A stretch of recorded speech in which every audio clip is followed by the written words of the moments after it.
भारत की राजनीति में आज सबसे ज़्यादा चर्चा हो रही है राहुल गांधी की। आपको भी लगता होगा कि हम लगातार कई दिनों से राहुल गांधी की बात कर रहे हैं, और वो इसलिए कर रहे हैं कि राहुल गांधी लगातार कई दिनों से एक एटम बॉम्ब को फोड़ने की कोशिश कर रहे हैं। दिन भर मीडिया इंतज़ार करता है, देश की बाकी पार्टियां इंतज़ार करती हैं कि आज तो एटम बॉम्ब ज़रूर फूटेगा, लेकिन वो हो नहीं रहा है। लेकिन राहुल गांधी चर्चा का विषय ज़रूर बने हुए हैं, और इसलिए भारत की राजनीति में आज की सबसे बड़ी खबर यह है कि वोटों की चोरी के गंभीर आरोप पर भारत के चुनाव आयोग ने राहुल गांधी के खिलाफ एक बहुत ही सख्त रुख अपनाया है। और हो सकता है कि इस बार राहुल गांधी इस बयान को लेकर, इस आरोप को लेकर फंस जाएं। और वो कैसे? सूत्रों के मुताबिक चुनाव आयोग ने राहुल गांधी को 2 विकल्प दिए हैं। पहला ये कि राहुल गांधी शपथ पत्र पर हस्ताक्षर करके अपने आरोप साबित करने के लिए इलेक्शन कमीशन को सारे सबूत पेश करें और अपने आरोपों को साबित करें। सबूतों के साथ वो शपथ पत्र दें, एफिडेविट दें कि ये सारे जो सबूत मैं दे रहा हूं ये सही हैं, और ये सारे सबूत वो इलेक्शन कमीशन को पेश कर दें। दूसरा, अगर राहुल गांधी शपथ पत्र नहीं देना चाहते तो फिर बेबुनियाद आरोप लगाने के लिए वो सार्वजनिक रूप से माफी मांगे।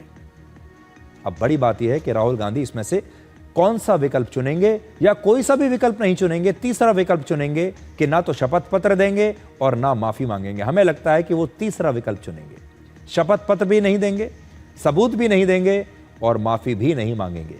चुनाव आयोग ने कहा है कि राहुल गांधी पुरानी स्क्रिप्ट को ही दोहराकर और मीडिया में आधारहीन दावे करके सिर्फ सनसनी फैलाने की कोशिश कर रहे हैं। वोटों की चोरी को लेकर राहुल गांधी ने अपना एक 8 मिनट का वीडियो सोशल मीडिया पर भी पोस्ट किया है, जिसमें कहा है कि देश में माहौल तो कांग्रेस पार्टी के पक्ष में था, लेकिन फिर भी कांग्रेस को वोट इसलिए नहीं मिलते क्योंकि देश में वोटों की चोरी हो रही है। वो अपने वीडियो में कहते हैं आकर कि जब मैं बाहर निकलता हूं पूरे देश में कांग्रेस का माहौल है, पूरे देश में बीजेपी के खिलाफ एंटी इनकम्बेंसी वेव है, लेकिन जब चुनाव होता है तो हमें वोट नहीं मिलते, और उसकी वजह यह है कि चुनाव आयोग वोटों की चोरी करवा रहा है। पहले आप उनका यह वीडियो देखिए। कुछ समय पहले हमें दाल में काला लगा। चुनाव के नतीजे आते थे, मूड एक तरीके का होता था, रिजल्ट दूसरे तरीके का। मुझे याद है उत्तराखंड में हम चुनाव हारे। बाद में मैंने कैंडिडेट से पूछा कि जहां रोड शो हुआ था वहां जाके देखिए हमें कितने वोट मिले। हजारों लोग आए थे, पोलिंग बूथ में किसी ने वोट नहीं किया। यह असंभव था, यह हो ही नहीं सकता। उसके बाद छत्तीसगढ़ और मध्य प्रदेश के रिजल्ट, हमें लगा कुछ ना कुछ गलत हो रहा है। 2018 में मध्य प्रदेश में चुनाव होता है, हम जीतते हैं, हमारी सरकार चोरी हुई थी। 2023 में चुनाव होता है, मैंने अपने आंखों से भारत जोड़ो यात्रा में देखा, भयंकर एंटी इनकम्बेंसी, और हमें 65 सीट मिलते हैं। इम्पॉसिबल, हो ही नहीं सकता। तो राहुल गांधी ने यह वीडियो पोस्ट किया है, और हमें यह कहना होगा कि वीडियो का प्रोडक्शन बहुत अच्छा है, प्रोडक्शन क्वालिटी बहुत अच्छी है। राहुल गांधी ने बात भी अच्छी की है, अच्छी तरीके से अपने केस को दुनिया के सामने रखा भी है। सिर्फ इसमें कमी यह है कि राहुल गांधी जो बोल रहे हैं शायद उसमें कोई कमी है, उन तथ्यों में शायद कोई कमी है। और अगर कमी नहीं है और राहुल गांधी पूरी तरीके से कॉन्फिडेंट हैं, उन्हें विश्वास है कि जो वो कह रहे हैं वो सही है, तो उन्हें फिर शपथ पत्र पर हस्ताक्षर करके ये सारे सबूत चुनाव आयोग को दे देने चाहिए। इसमें परेशानी क्या है? अब राहुल गांधी चुनाव आयोग पर एक बड़ा सवाल खड़ा करके ये साबित करना चाहते हैं कि बीजेपी जो इतने समय से चुनाव जीत रही है उस जीत में मिलावट है। बीजेपी जीती नहीं है, बल्कि इस जीत में मिलावट करके बीजेपी को जिताया गया है। राहुल गांधी से कांग्रेस और उनके गठबंधन को जैसा प्रदर्शन करने की उम्मीद थी, राहुल गांधी अब तक वैसा प्रदर्शन कर नहीं पाए। राहुल गांधी जब राजनीति में आए, जब उन्होंने कांग्रेस की कमान संभाली, तो लोगों को लगता था कि वो कोई चमत्कार कर देंगे। गांधी परिवार से आते हैं, इतने बड़े परिवार से आते हैं, राजनीति उनके खून में है, तो वो कांग्रेस को जिताएंगे, चमत्कार कर देंगे। लेकिन वो ऐसा कर नहीं पाए, और उनके नेतृत्व पर लगातार सवाल उठते रहे। और आखिरकार एक ऐसा समय आया जब उन्हें कांग्रेस के अध्यक्ष पद से इस्तीफा देना पड़ा, क्योंकि एक के बाद कांग्रेस लगातार हारती जा रही थी। और फिर राहुल गांधी ने यह सोचा कि बार बार इस हार की जिम्मेदारी लेना भी अच्छा नहीं लगता, इसलिए अपने पद से ही हट जाते हैं और वो सिर्फ प्रेस कॉन्फ्रेंस करते रहेंगे, चेहरा वही रहेंगे लेकिन अध्यक्ष कोई और रहेगा, और इसीलिए खड़गे जी को अध्यक्ष बनाया गया।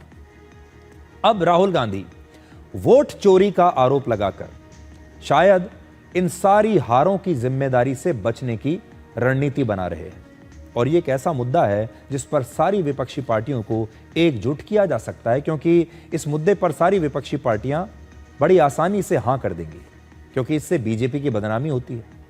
आज राहुल गांधी ने कर्नाटक के बेंगलुरु में एक रैली की जिसका नाम है वोट अधिकार रैली, और यहां उन्होंने दावा किया कि अगर फर्जी वोटिंग न हुई होती तो नरेंद्र मोदी वर्ष 2024 में लगातार तीसरी बार प्रधानमंत्री न बन पाते। याद रखिए, नरेंद्र मोदी 25 सीट की मार्जिन से प्रधानमंत्री हैं। एक सीट हमने दिखा दी कि चोरी हुई है। 25 सीट वो 35,000 या कम वोटों से जीते हैं। अगर हमें इलेक्ट्रॉनिक डेटा मिल जाए, हम साबित कर देंगे कि हिंदुस्तान का प्रधानमंत्री चोरी करके प्रधानमंत्री बना है। पूरे देश को यह सवाल पूछना चाहिए कि इलेक्शन कमीशन इलेक्ट्रॉनिक डेटा और वीडियोग्राफी क्यों नहीं दे रहा है। मैं लीडर ऑफ ऑपोजिशन हूं, मगर मैं अकेला नहीं बोल रहा हूं। हिंदुस्तान की सारी राजनीतिक ऑपोजिशन की पार्टियां यह सवाल पूछ रही हैं। राहुल गांधी ने डायलॉग अच्छा बोला है, लेकिन राहुल गांधी जो कह रहे हैं वो शायद ये भूल गए कि वो देश के लगभग 100 करोड़ वोटर्स पर सवाल खड़ा कर रहे हैं। और राहुल गांधी ने आज जो कहा है कि चुनावों में मिलावट हो रही है, ये भारत के वोटर्स का अपमान है। ये भारत के वोटर्स ने जो अपनी मर्जी से सरकारों को चुना है, अपनी मर्जी से अपने उम्मीदवारों को चुना है, ये उन सब का अपमान है। ये उन तमाम विधायकों का अपमान है जो चुनाव जीतकर इस देश में अलग अलग विधानसभाओं में चुनाव लड़े हैं और चुनाव जीते हैं। ये उन सारे सांसदों का अपमान है जो चुनाव लड़कर आज लोकसभा में सांसद बने हैं। ये हर उस व्यक्ति का अपमान है जिसने भारत के इस लोकतांत्रिक प्रक्रिया में हिस्सा लिया है। हर उस व्यक्ति का अपमान है जिसने इस देश में चुनाव में या तो वोट डाला है और या फिर जो व्यक्ति चुनाव लड़ा है। इसलिए मैं ये कहूंगा कि यह भारत के वोटर्स का अपमान है। और राहुल गांधी लगातार वर्षों से ये कहते आ रहे हैं कि भारत में लोकतंत्र खतरे में है, लेकिन आज जो उन्होंने बात कही है, असल में ये बात भारत के लोकतंत्र को खतरे में डालने वाली बात है। अगर ऐसे ही होता रहा और राहुल गांधी इसी मुद्दे को लेकर सड़कों पर दोबारा उतरे और उन्होंने देश में एक गलत फहमी पैदा करने की कोशिश की कि हमारे देश में जो दुनिया का सबसे बड़ा लोकतंत्र है, दुनिया का सबसे बड़ा चुनाव है जिसमें लगभग 100 करोड़ वोटर्स हिस्सा लेते हैं, उस पर सवाल अगर उठा दिया और उसे लेकर उन्होंने देश में एक असंतोष पैदा करने की कोशिश की, देश के लोगों को अगर भड़काने की कोशिश की, तो देश को इससे ज्यादा कमजोर करने वाली बात और कोई हो नहीं सकती। इसलिए आज हम फिर कहेंगे, राहुल गांधी या तो चुनाव आयोग को अपने हस्ताक्षर के साथ, शपथ पत्र के साथ ये सारे सबूत दे दें। अगर उन्हें चुनाव आयोग पर भी विश्वास नहीं है तो एक और अच्छा तरीका हो सकता है, उन्हें सुप्रीम कोर्ट जाना चाहिए। इससे पहले भी वो बात बात पर सुप्रीम कोर्ट गए ही हैं। इस बार उन्हें सुप्रीम कोर्ट जाना चाहिए, ये सारे सबूत सुप्रीम कोर्ट में जाकर जमा करने चाहिए और सुप्रीम कोर्ट से कहना चाहिए कि वो इसकी जांच कर लें। लेकिन इस बार इतना गंभीर आरोप लगाकर Rahul Gandhi hit and run नहीं कर सकते कि आरोप लगाया और उसके बाद मुकर गए। याद कीजिए, वर्ष 2012 में राहुल गांधी कांग्रेस के उपाध्यक्ष बने और उस समय से लेकर आज तक कांग्रेस पार्टी 37 चुनाव हार चुकी है। 37, ये सीटों की संख्या नहीं है, ये चुनाव हारे जो हैं ये उनकी संख्या है। और इसमें 3 लोकसभा चुनाव भी हैं। पिछले 21 वर्षों से राहुल गांधी सांसद हैं। पिछले 11 वर्षों से वो राष्ट्रीय राजनीति में बेहद सक्रिय हैं। वर्ष 2024 के लोकसभा चुनाव में बीजेपी को 240 सीटें मिली और कांग्रेस को 2014 में 44 सीटें मिली, 2019 में 52 मिली और 2024 में 99 सीटें मिली। पिछले 3 लोकसभा चुनाव में इस बार बीजेपी की सबसे खराब परफॉर्मेंस थी और कांग्रेस की सबसे अच्छी थी। फिर भी कांग्रेस को मिली तीनों चुनावों में सारी सीटों को भी अगर हम जोड़ दें तो भी यह आंकड़ा बीजेपी की 240 सीटों से कम बैठता है। 3 चुनावों की जो टैली है कांग्रेस की वो है मिलाकर 195, जो बीजेपी के इस बार के सबसे खराब प्रदर्शन से भी कम है। पर अब राहुल गांधी ने एक नई चीज सोची है। वो ये बता रहे हैं कि इतने सालों से कांग्रेस जो ये 37 बार हारी है, एक के बाद एक हारती चली जा रही है, इसमें उनका कोई दोष नहीं है, उनके नेतृत्व का कोई दोष नहीं है, बल्कि दोष है चुनाव आयोग का और उनके साथ चीटिंग हुई है। आपने देखा होगा हमारे देश में, जब आप में से बहुत सारे लोग या हम लोग जब बचपन में कुछ क्रिकेट खेला करते थे या कोई खेल खेलते थे, और कई बार ऐसा होता था कि जब कोई टीम हार जाती है या कोई खिलाड़ी हार जाता है तो बचपन में बच्चे बहुत बार ऐसा करते हैं कि हारने के बाद कहते हैं कि चीटिंग हुई है मेरे साथ। राहुल गांधी बिल्कुल वैसा ही कर रहे हैं, एक के बाद एक चुनाव हारे और अब कहते हैं कि मेरे साथ चीटिंग हुई है, हम नहीं मानते। वर्ष 2014 के बाद से कांग्रेस राजस्थान में हारी, छत्तीसगढ़, पंजाब, महाराष्ट्र, उत्तराखंड, यहां तो लगातार दूसरी बार अपनी सरकार नहीं बना पाई। यानी वहां की जनता ने इन्हें दूसरा मौका ही नहीं दिया, एक बार दिया दूसरा नहीं दिया। कांग्रेस का नैरेटिव हमेशा राहुल गांधी के आसपास घूमता है। कांग्रेस के लिए राहुल गांधी सिर्फ एक नेता नहीं है, बल्कि पार्टी की पूरी पहचान वही है, पोस्टर बॉय वही है। लगातार सियासी हार से ब्रांड राहुल को अब बचाने के लिए और उनकी रीब्रांडिंग करने के लिए और इस हार का दोष उन्हें ना दिया जाए, अब लगता है कि राहुल गांधी और उनके दोस्तों ने ये नई तरकीब निकाली है कि अब सारे चुनावों के हार के दोष से उन्हें मुक्त कर दिया जाए और ये कह दिया जाए कि इन सारे चुनावों में असल में कांग्रेस जीत सकती थी और जीत रही थी, लेकिन बेईमानी से और चीटिंग से उन्हें हरा दिया गया।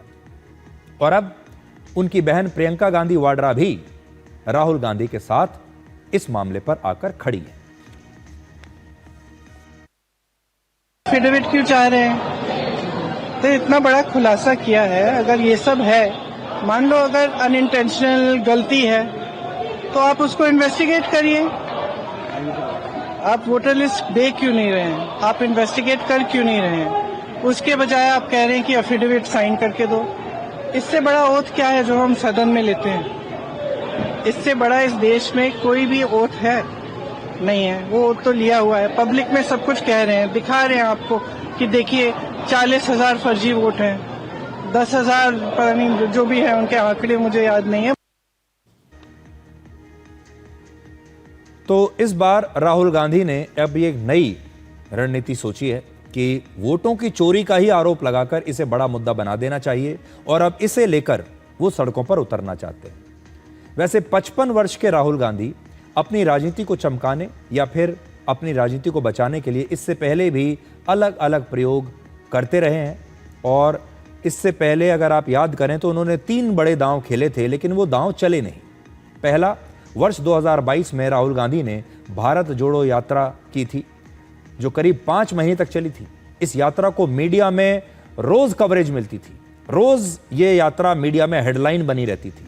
राहुल गांधी ने उस समय बड़े बड़े यूट्यूबर्स को, यूट्यूब के पत्रकारों को इंटरव्यू बांटे, रोज किसी ना किसी को इंटरव्यू देते थे क्योंकि उन्हें ऐसा लगा कि इन यूट्यूबर्स को इंटरव्यू देकर वो जनता को प्रभावित कर पाएंगे।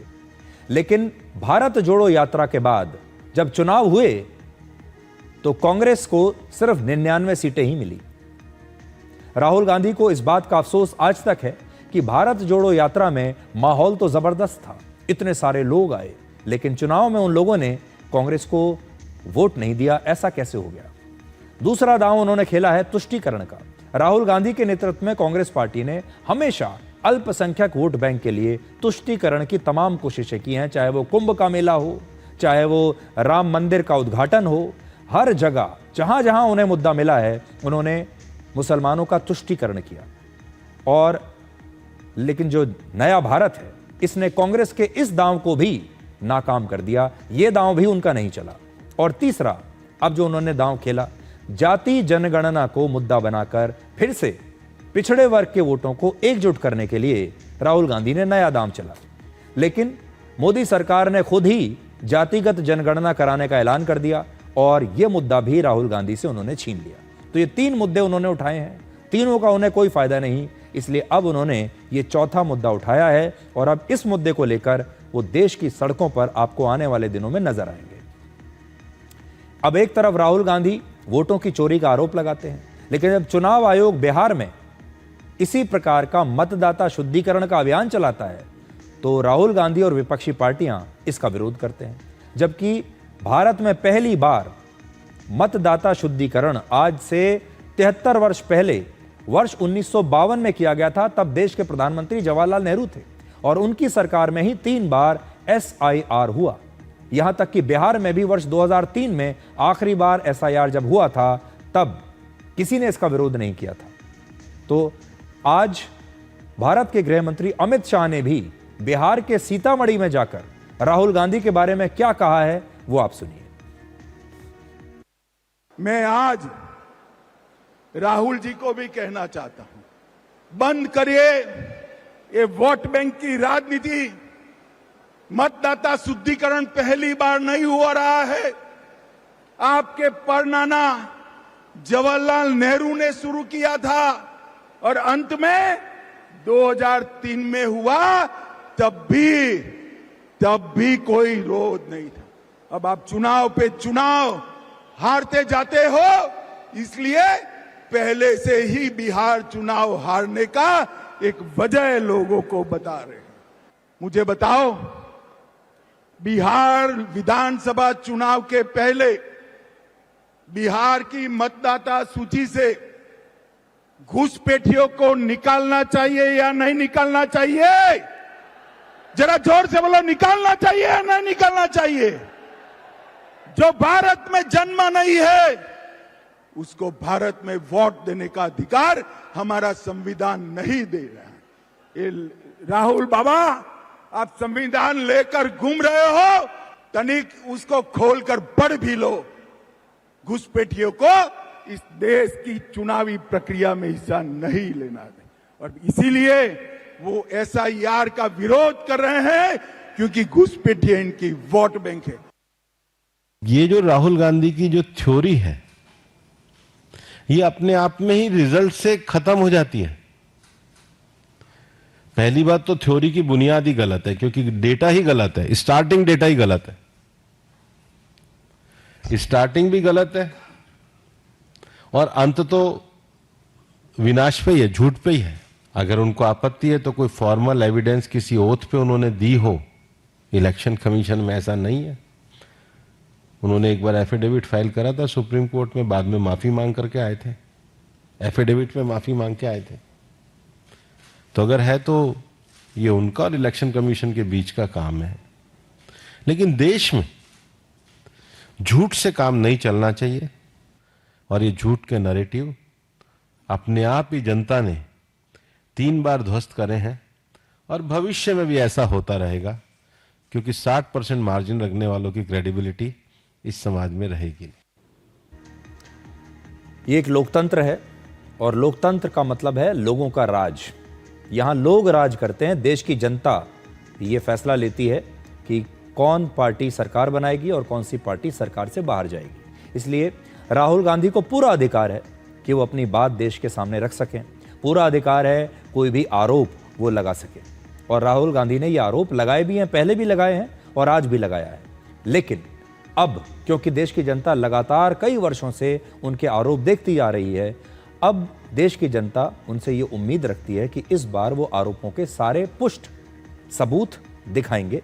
वैसे उन्होंने अपनी प्रेस कॉन्फ्रेंस में सारे सबूत दिखाए थे, लेकिन ये सबूत कितने सही हैं, इनकी जांच होनी चाहिए। तो अब उनके पास 2 तरीके हैं, या तो वो इलेक्शन कमीशन को ये सबूत दे दें और फिर इलेक्शन कमीशन उनकी जांच करे। हम भी ये कहेंगे जांच जरूर होनी चाहिए और इलेक्शन कमीशन उसकी निष्पक्ष जांच करे। या राहुल गांधी अगर और कोई संस्था ऐसी चाहते हैं जो इसकी जांच करे तो राहुल गांधी वहां जा सकते हैं, और अगर उन्हें सुप्रीम कोर्ट पर विश्वास है तो वो सुप्रीम कोर्ट भी जा सकते हैं और ये सारे सबूत सुप्रीम कोर्ट में पेश कर दें।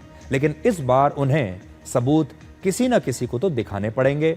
सिर्फ अपनी प्रेस कॉन्फ्रेंस में ये सारे सबूत दिखाने से काम इस बार नहीं चलने वाला।